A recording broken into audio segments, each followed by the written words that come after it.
Okay, everyone, and welcome to the Line Your Own Pockets podcast with myself, Michael Noss. And I'm David Mabe.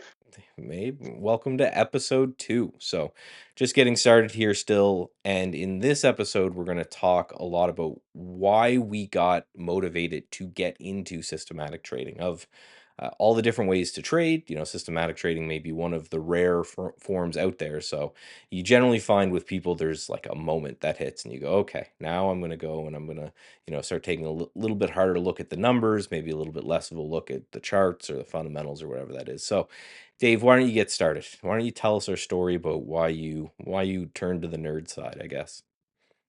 Yeah, it became very clear to me. It wasn't a specific moment, but there was a course of several days that it kind of dawned on me. So at the time, I was trading a system manually, and it was very sort of systematic. Like there were rules, but I was doing it manually. So the way I would do it is I had a trade idea scan that would generate my watch list for the day. So when a alert came in, I would add that symbol to my watch list, and from that point forward for the next few minutes, I think it was the first half hour of the day I was doing this, I would watch for a specific candle pattern in the chart. So, I've got an alert window coming in.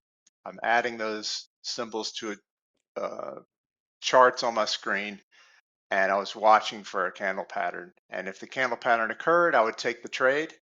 And if it didn't, I would just wait until it did occur.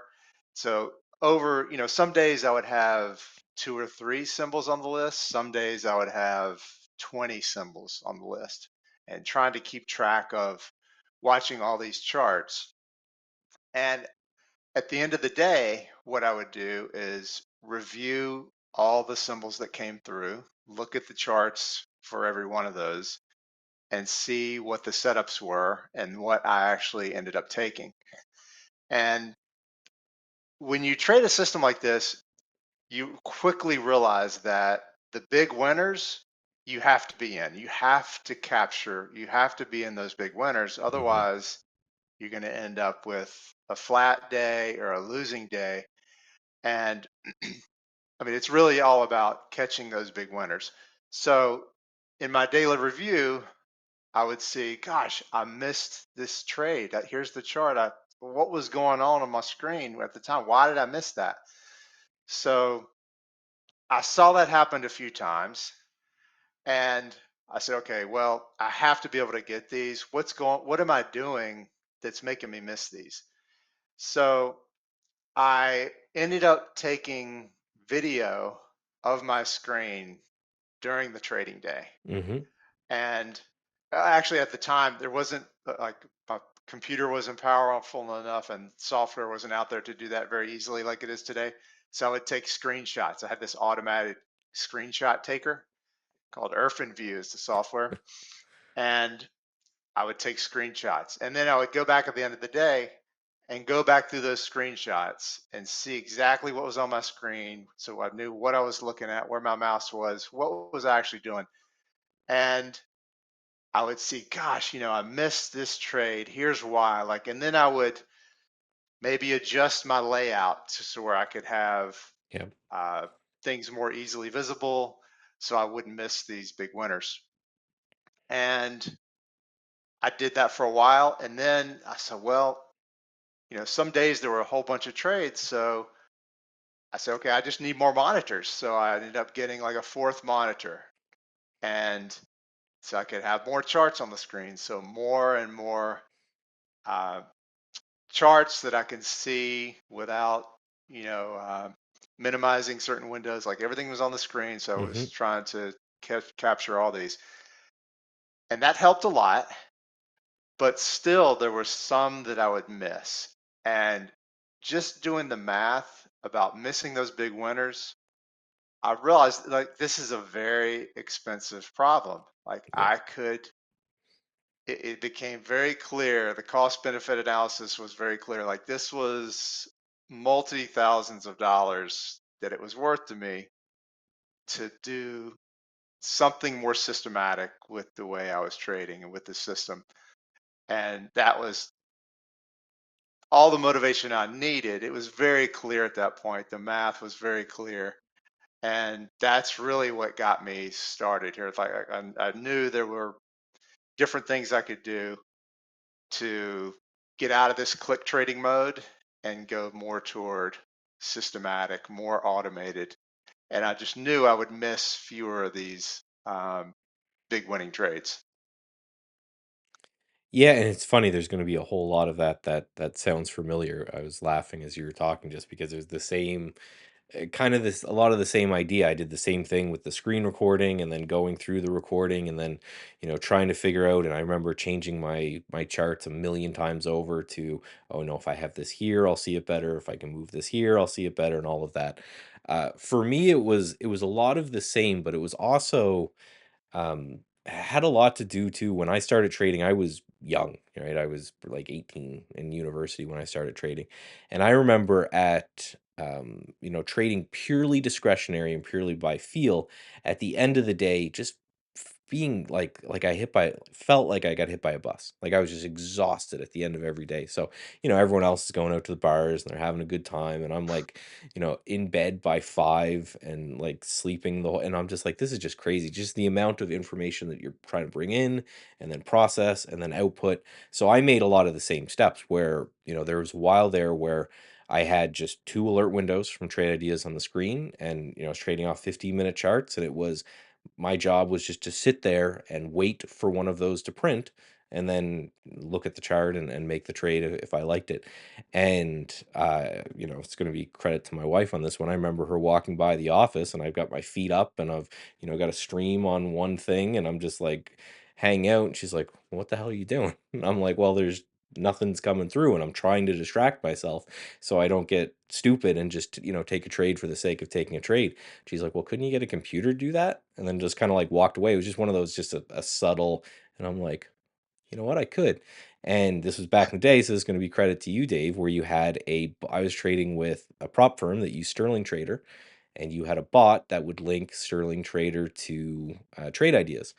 And I'm like, oh, okay, well, why don't I do that? And this was even before I was able to fully backtest the strategy. I had known it worked because I'd been trading it personally, and I said, well, why don't I just plug it in? And then what really, really got me sold was I decided I was going to sit down and for I think it was either 3 or 6 months, I was going to write down the changes that I made because of course I still thought I was smarter than the system and I'd go in and change things. And then what would happen if I didn't? And then just a regular journal. I haven't ever been one for a big data journal, but I've always been one for the personal kind of journal. And I found when I went back through those few months, the days that I wasn't even there, that I had the computer on and I had the system running and I was gone. I was doing something else. I was at the gym. I was walking the dog. Those were the most profitable days. So that was kind of my light bulb moment to, okay, I am very good at making strategies and coming up with those. I am very bad at the execution side of things, so I just need to remove myself. Now, lastly, what kind of clicked to me is I spent about 10 years in the hedge fund space, and I really noticed that it was never the portfolio manager who placed the trades. Even in the smallest little rinky-dink hedge funds, they always had an execution trader. And that's what I started to think of when it came to the bot, or even something as simple as using alerts to send to your phone or your watch or something when something occurs. Is the manager, the guy who says I want to buy Apple, is always detached from the guy who actually buys Apple.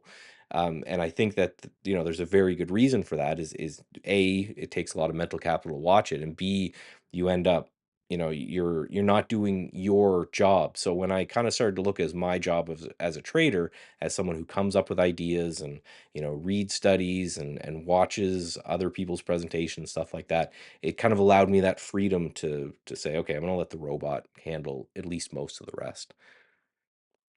Yeah, that's interesting. So it sounds like you also took a video of your screen as you were trading and you went Yep. back. And I think that's such a valuable exercise because there's always something you will pick up, and it's always something pretty small and concrete that you can fix and make better and streamline your routine. Did you have specific things that you remember finding in those videos you took of yourself? Oh yeah, it was one of the big sayings out there, right, is that uh if you want to learn about yourself, start trading, right? Because you get, and I think you get to see all your demons, and then at the same time, I think if you record yourself doing it, you get to see all your demons. Like I don't know how many times I would like, you ever watch Interstellar? The moment where the guy's sitting and watching and he's just like screaming for him not to go in the bookshelf thing behind. That's random movie references. But I remember watching the video saying, why are you doing that? Right? Why are you placing a trade there? That's not part of your rules, but you're like recording it and you're able to watch yourself back going, like seeing yourself doing the dumb thing. And I think a lot of that just reaffirms that if right, it's going to be me that's the problem, which I would say in most people when they're system traders, it's the human that's the problem. Again, thinking you know something. But yeah, it showed me all of my demons, which were boredom trading and revenge trading. That's what I did. So by watching that, I was able to kind of see myself in real time do those bad things and say, okay, well, I need to kind of cut that out. So you were even before you said recording, because back then, yeah, I remember those days where GPUs weren't really a thing, right? So you couldn't do a lot of that. So would you kind of watch these back as a slideshow, or would you actually just go screen picture by picture to see what you were doing? It was a slideshow, so I would take I don't remember, probably every 10 seconds or something, I would take a screenshot, and you can set up the software to automatically do that. Hmm. So you'd end up with this folder of images of your screen, however you define that and however you set up the parameters to do it. And then I would just go through and see, what exactly was on my screen at each moment, and it would have the timestamp in there, so I could see, what charts were on my screen, what setups I was looking at, uh, and I was able to piece together and figure out also all sorts of stuff that I was doing wrong or not seeing because of something I had on my screen or didn't have on my screen. I think I remember at one point I was I had a little Excel spreadsheet to compute my position size, so I would Hmm. punch in the numbers as quick Yep. as I could to figure out the position size to use. So of course that got my wheels turning, and okay, I could create some software to do that quickly, more easily. So there was just it wasn't a quick shift to full automation, but it was tiny little pieces that I knew that I noticed from looking at these that I would just streamline that part of my routine. So I'd never have to compute the position size. I had a program that would do that automatically for me, and just slowly, methodically continue to streamline my routine so that it was. And what I realized, it was coming closer and closer to systematizing to full automation. Yeah, and funny, that was one of the things I used Trade Ideas for too, is I created a custom formula. So as it would come through the alert, it would say, trade this much. So eventually the alerts just looked like buy here, buy this much, put a stop loss here, and that was all in the line of the alert. And then it's eventually just like, okay, well, why don't I get a system? And I found yours to do that. And another thing that I had noticed is that again in the hedge fund world I spent 10 years in, the the ones that had the most consistent returns were twofold. One was multi-strategy funds, right, where they would basically get different hedge fund managers and they would all participate in one hedge fund. So they had different strategies. And the other one was ones that had full automation, right? I remember we would see one that he was done 15 minutes into the day. I wasn't experienced enough now. I don't really know what he was doing, but there would be, 50,000 orders that would take place off the open and, 10,000 or so trades, and then they would all liquidate 15 minutes in, and that was it. And same, there was one that did the same thing overnight where he entered all of his orders on the close and then exited them all in the next morning, and then he was in cash. And you would go to these hedge funds, because I spent a lot of time going to the hedge funds and talking to the managers as part of my job, and they seemed to definitely have the best life. They were the most like laid back. They were the most, They were most chilled, where you'd walk into one who was like a global macro, and he has like four TVs on, and he's like screaming into his phones, and he's talking and he's just going crazy. And then you walk into one that's more systematic, and the guy's in there in shorts, and he's reading some papers or academic studies or whatever on something, and way less overhead because he didn't need a whole bunch of costs to do something like that. And even though the returns weren't always the best, they were always way more consistent, right? And as someone, we charge, uh, based on kind of AUM and things like that. We loved that because the firms that blew up out of nowhere and then completely crashed, they didn't make us a lot of money. So these systematic guys. So I was kind of, I guess, like you were talking about, I was exposed to it slowly over time. And then it was only later when I said, oh, it makes my life way easier if I just, you know, forget everything and do kind of what my system has and free my brain up to do other things. That, and again, the fact that I just couldn't, I was exhausted by the end of every day, and I'm like, this isn't, a way to live. Another saying that I love is that trading is the hardest way to make easy money. Right? By the end, at the end of the day, you're clicking buttons, and if you do well, you make money. But yeah, I was just, I had a buddy who was digging ditches in the summer, and I was trading, and he had way more energy at the end of the day than I did. Yeah. Well, you're right. I mean, digging ditches is really hard, but when you go back and look at your trading day, like you were saying, you were exhausted at the end of the trading day. Hmm. At every point, each task that you're doing is not super hard, Yep. but when you look at it in total, there's a lot of cognitive things you're doing. It's repeated. Hmm. It's it's it is draining, but there's not like one smoking gun. If you could just get rid of this or automate this part, then Yep. everything goes smoothly.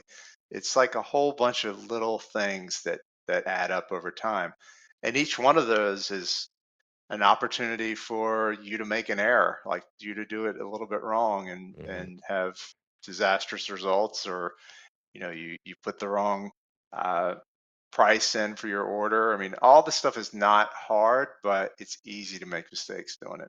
Well, and it's emotional, right? And I remember reading a study a while back about, why everyone eats garbage at night, right? And the fact that willpower is it works like a muscle, and the more you exert willpower over time, the better you get as someone using willpower. But throughout the day, that tires, and they've done all these studies where you can hit people at different times a day with things that would tempt them, and later in the day always works better. And so it just shows that every decision you make drains some of this kind of willpower battery. So then, right, by the end of the day, you end up, doing dumb stuff. And it's the same thing with your trading, right? You can come in, sit down, and be perfectly disciplined for, maybe the first 10, 20 minutes of the day. But as time goes on, there's more of a chance that you're, yeah, either going to make a mistake or just do something that's, completely a rogue and off book. And both those will be kind of equally detrimental to your P&L. And then, right, you go in the next day. So you end up being mentally drained, but then also kind of emotionally drained after that. And then, all the work of recording your trades and doing all this stuff after, I find that that's one of the main reasons why a lot of people skip it, is because, right, at the end of the day, the bell rings at the end of the day and they're just toast. And then you're like, okay, well, now you should journal what you did and learn from this and do that, do the other thing. And they're just like, no, I'm tired at this point. So I think Yeah. that helps out. Yeah, I mean, uh, and if you imagine all the mistakes you make in the course of a day doing click trading, mhm. doing all these, computing position size, putting in orders, you're going to make mistakes. Maybe it's not a ton on any given day, but if you go back and look of all the trades you've missed, all the mistakes you've made, and add that up over the course of time, I mean, it becomes a very expensive problem. And if you could solve that, then that's a lot more money in your pocket. I like that. I did want to hit on that again. Your comment on how you miss one or two trades, and that makes up so much, and it really is hugely important in trading. And you'll hear this all the time from different traders, and especially trend followers. Right? I was listening to something with Jerry Parker, who's one of the old turtle traders, And he always said the same thing. He's like, at the end of the day, you call it the 80-20 principle or the Pareto, whatever, it's going to be a handful of trades for him a year because, he's trend following for the long term. It's going to be like one or two trades a year that give him that relative outperformance to the market. And if he misses those trades, then he ends up just not doing anything or even losing money. So for the example this year was Coco. Like Coco went absolutely, like, looks like a meme stock if you bring up the chart of Coco. And they were asking about that because generally speaking it doesn't trend. And he's like, well, I'm a systematic trader, so I follow the rules, and it said to buy Coco, and I bought Coco 30 times in the last handful of years, and it didn't do anything, and I was out for small losses. And then I get Coco now, and then the price like triples, and that makes up my entire year. So I think even if you're not experiencing, many mistakes that you can find, even if you're not experiencing being tired and all that kind of stuff, that missing of the trades is huge because that one trade could be the difference between a great month and a losing month. If you get that one system, especially again, I'll say if you're a trend follower, because that's if you look at all trend following systems, they bat usually around 50-50, maybe a little bit better, maybe a little bit worse, but they're all that risk reward goes crazy because you get these outlier kind of fat tail type moves. Yeah, for sure. That's definitely. All right, Dave. Well, again, these are fun. I like these. Now, don't worry, guys. We're gonna get real nerdy and real deep soon. But laying this framework, I think, is hugely important. Right? We want to make sure that, um, a that you understand why we do what we do, and b, if any of these stories are ringing true, if you're sitting there nodding your head to either me or Dave speaking, saying, oh, this is, yes, I make all those mistakes, or, yes, I miss these trades and they would make up my day. And you're not into systematic trading yet, then we hope we're slowly guiding you, guiding you in that direction. Um, and yeah, I'm super excited. We started episode one with just introducing us, and now we're into this, and we have a whole framework and a plan going forward. So if you've liked what you've heard so far, make sure you're subscribing and sharing and clicking out all the links in the description and all of that so you can make sure that you can follow us. You have any parting thoughts for the people, Dave? No, I think this is a good episode. I had fun talking. We'll see you next week. See you next week. Talk to you then.